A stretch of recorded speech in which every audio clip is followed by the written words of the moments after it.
very latest from across the nation and around the world. This is your Prime Time News Bulletin. A very good evening. I'm Shane Silva. I'm Sonali Vanig. We start off with a look at tonight's headlines. The Code of Criminal Procedure Special Provisions Bill passed in Parliament. An ant infestation affects day-to-day life in 2 villagers in Gulligamua. The UPFA-controlled Valimada Pradeshia Sabha brought under the Provincial Commissioner. And Mahela Jayawardena to stand in his final one-day match as captain of the Sri Lanka team tomorrow. The Code of Criminal Procedure Special Provisions Bill was passed in Parliament today. 110 votes were cast in favour, while 33 votes were cast against the bill. Here are some of the views expressed in Parliament on the Code of Criminal Procedure Special Provisions Bill. අපි කොයි වෙලාවකවත් සාමාන්‍ය නීතිය වෙනස් කරන්න යන්නේ නැහැ. සාමාන්‍යයෙන් පුද්ගලයෙක් අත්අඩංගුවට ගතොත් ඔහු තබාගත හැකි උපරිම කාලය පැය 24යි. ඒක හරියි. We are not changing the law. When an individual is arrested, the maximum duration he can be detained is 24 hours.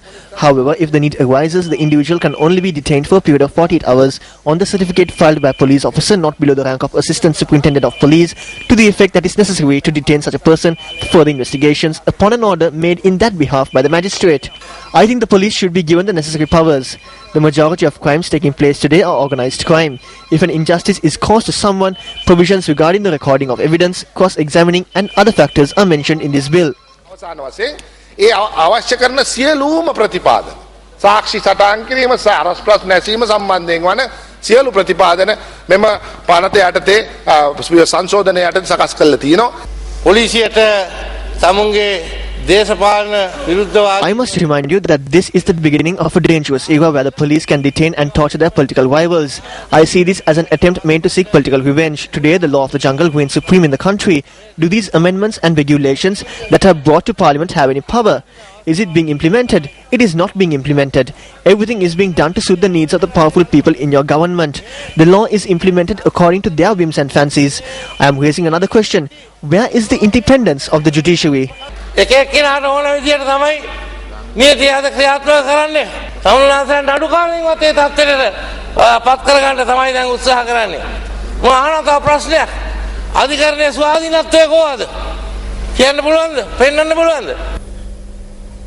A demonstration was held opposite the Fort Railway Station today. The demonstration was carried out against the Code of Criminal Procedure Special Provisions Bill being taken up for debate in Parliament today. The demonstration was organized by the Movement for People's Struggle and also saw the participation of political parties, trade unions and students' movements.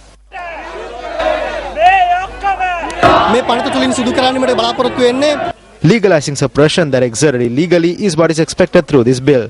In a capitalist state, the law and the parliament are used to suppress the people. This is what happened through the law in the recent past.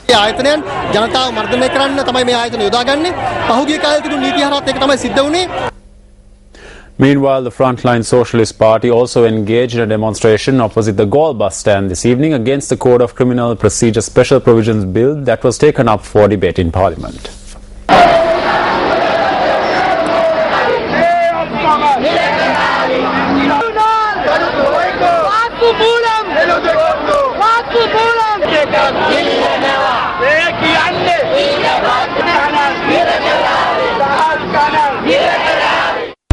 The UPFA-controlled Valimada Pradeshia Sabha has been suspended and its functions have been brought under the Provincial Commissioner of the Uva Provincial Council. The Provincial Commissioner of the Uva Provincial Council, MP MM Vikramasinghe, has said the Chief Minister of the Uva Province had issued a gazette notification to this effect on the 16th of this month. This step has been taken following allegations of inefficient administration levelled against the Pradeshia Sabha. The Provincial Commissioner said a retired High Court Justice has been appointed to conduct inquiries into these allegations. A tense situation arose at the Valimada Pradeshia Sabha meeting on the 28th of December last year, at which the budget for 2013 was to be passed.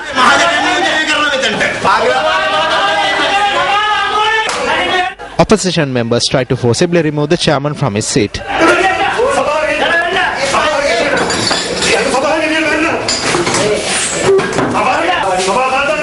The meeting convened after a statement was made by the chairman that the council would proceed under the vice chairman of the Pradeshia Sabha.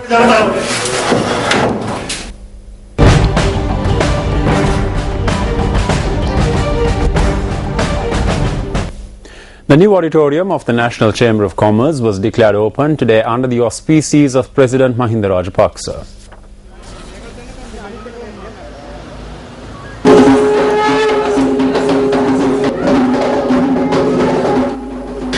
After declaring open the new auditorium of the National Chamber of Commerce, the President inspected the auditorium. A group of officials, including the chairman of the National Chamber of Commerce, were present at the occasion. Meanwhile, the parents of Rizana Nafiq, who was executed in Saudi Arabia, met President Mahinda Rajapaksa today. The Presidential Media Unit said that 1 million rupees was presented by the President to the parents of Rizana Nafiq at Temple Trees. The Presidential Media Unit also said that Rizana's brother was granted a letter of appointment for a position in the Foreign Employment Bureau. The National Bhikkhu Federation carried out a demonstration in Colombo today calling for an immediate ban on sending Sri Lankan women as domestic workers to the Middle East. The protest march began at 2:30 this afternoon from the Vihara Mahadevi Park in Colombo.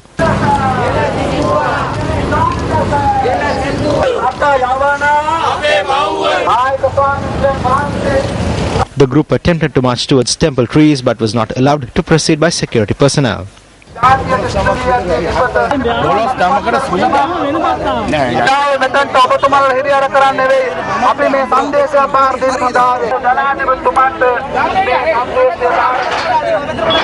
අපි හිතනවා ලංකාවේ රිසානා පාරුගේ සිද්ධිය ලංකාවේ වදවිඳි අනන්ත කාන්තා. What happened to Rizana Nafiq is the climax of the suffering Sri Lankan women undergo.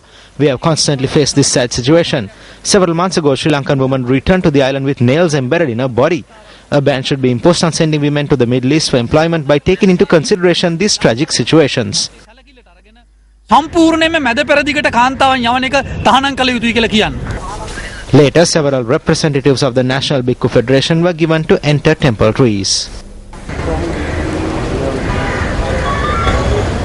Former Army Commander Sarath Fonseca says the rulers of the country should take responsibility for harming the pride of the nation. Responsible countries and international organizations in the world are of the opinion that the impeachment of the Chief Justice was done in an unjust and illegal manner by the government. This has dented our country's pride. We have come to a point where the Commonwealth is considering removing Sri Lanka from the Commonwealth. The rulers of this country should take responsibility for harming the pride of the nation. Those who rule the country as imperialists in an arbitrary manner should take responsibility for the dishonor brought to the country before the international community. අනුකූලව හිතුමතයට අත්නෝමතිකව පාලනය කරන අය ඒකට වාකීම බාර ගන්න ඕනේ මේ රටට වෙන අගෞරවය ගැන. The Tamil United Liberation Front says that efforts to strengthen the Ilankai Tamil Arasu Katchi are equivalent to efforts to destroy the Tamil National Alliance. Issuing a communique, the TULF says that the recent appeal made by TNA Parliamentary Group leader R. Sambandhan in Trincomalee that only the ITAC must be strengthened is both a deception and a cause for concern. The communique issued by the General Secretary of the TULF, V. Anand Sangari, notes that as the Tamil National Alliance is the mother party of the Tamil people, parties allied to it are also stakeholders. The communique reads that it must be known that the TULF and the plot did not ally with the Tamil National Alliance in order to work with the Tamil Arasu Katchi. The TULF further says that there is no positive response among the Tamil people to the appeal made by Sambandhan. The communique further reads that while the people have voted for the Tamil National Alliance in every election held since 2004, they have not voted for the Tamil Arasu Katchi.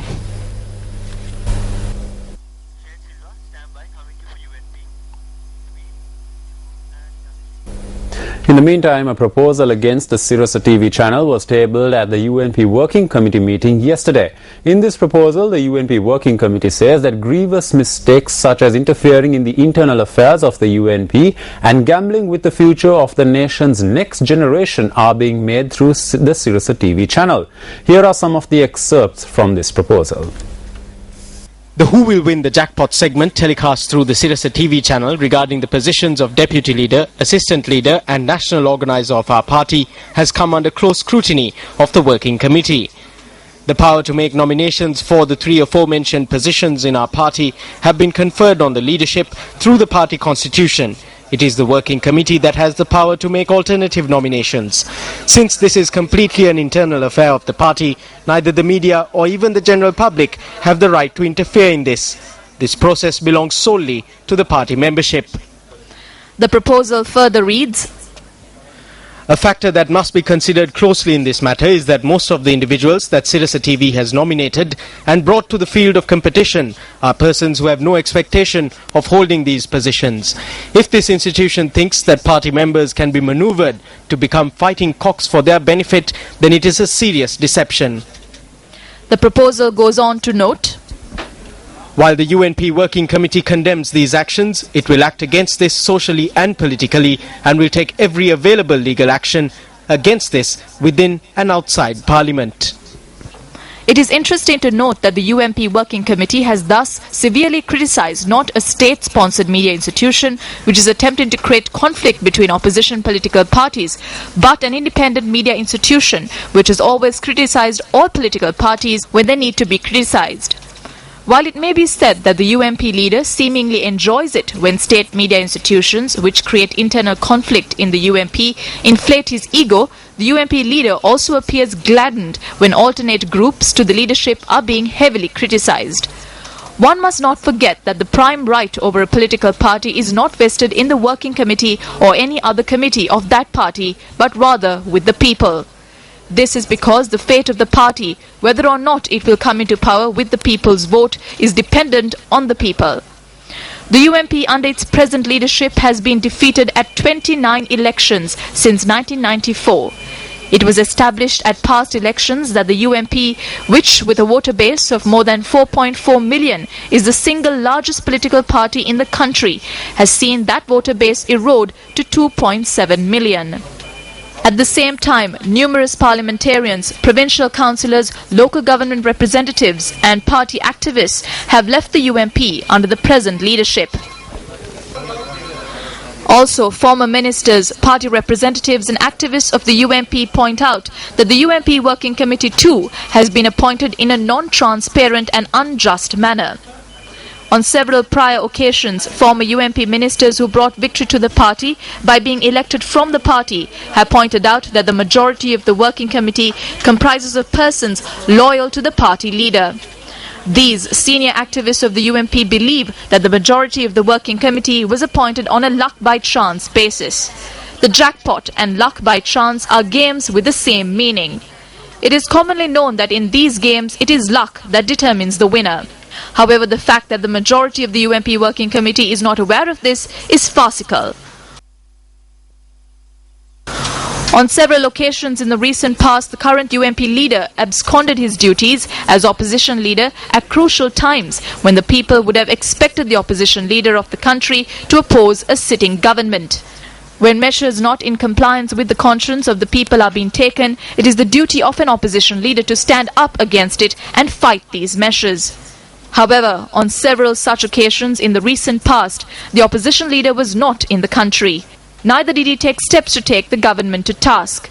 Is it not unethical for an opposition leader to abscond from his sacred duty? UNP activists point out that through such actions, the people's trust in the opposition leader has deteriorated beyond repair. These senior activists also question as to what justification the current party leader has to retain his position even when he has been continuously defeated in elections. They say that the time has come for the UNP, which is the single largest political party in the country, to come under new leadership and for failed leaders to make way for new leadership. You may fool some of the people all of the time, and all of the people some of the time, but one would be dreaming to think that you may fool all the people all of the time. If the UNP leadership believes that the sacred right of an independent media to highlight the failures of leadership within the opposition can be stifled by threats, he is delusional. A sovereign nation requires a strong government, but it also requires a strong opposition.